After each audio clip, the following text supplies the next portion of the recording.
o aprofundamento das ideias a partir do autodiscernimento parapsíquico, que eu acho muito, é um item que você já falou um pouquinho a respeito na sua fala, que se não tiver esse autodiscernimento parapsíquico, para você fazer uma assistência e se desassediar, demora mais um pouco, né? E Sim. depois eu queria que você fizesse um link com ela falando, porque está na mesma linha, a objetividade na interpretação das parapercepções, que está bem linkado, né? Porque se você não tiver o parapsiquismo um pouco desenvolvido, e na primeira linha a objetividade da interpretação das parapercepções, aí você não consegue interpretar os fatos, confunde galhos com bugalhos, né? O que você pode falar para nós? Tá bom.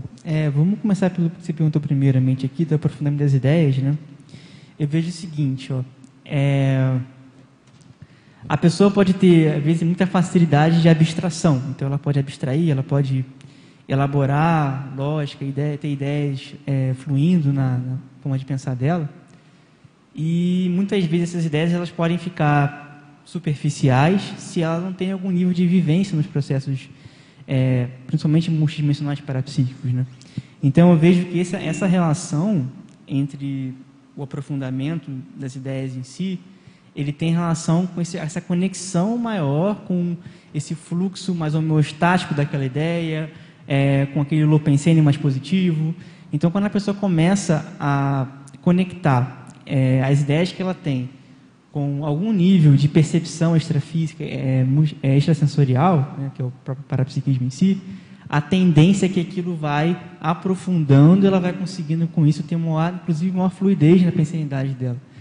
Eu acho que a tendência é que ela consiga com isso aprofundar mais algumas coisas. Então, por exemplo, eu tive várias situações que eu estava escrevendo um verbete, ou escrevendo algum artigo, escrevendo algum assunto sobre consciologia, que às vezes eu chegava num momento ali que as ideias não fluíam mais, né?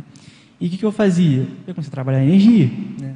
Estado vibracional, estudar energia, mexer com a energia. E aí, com o tempo, aquilo vai desbloqueando o seu próprio chakras encefálicos, né? E você começa a fluir melhor aquelas ideias ali.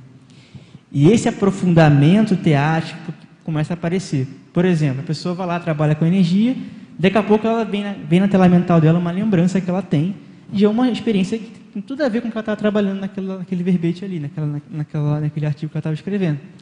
Então, isso é um processo de desenvolvimento intelectual junto com a questão parapsíquica. Então, eu acho que é um elemento fundamental se você quiser aprofundar e trazer mais substância às coisas que você desenvolve. Então, seria um exemplo dessa linha, tá? Aí, com relação à primeira que você perguntou aí, eu acho que tem muito a ver com a objetividade na interpretação das parapercepções, né? Tem muita relação com a própria cientificidade, né? A própria consciologia que a gente vive falando, né?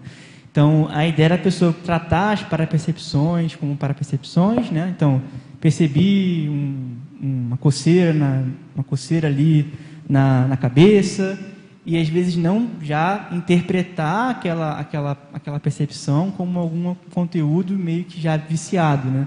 Não trazer já uma interpretação antes de perceber e descrever o que está percebendo.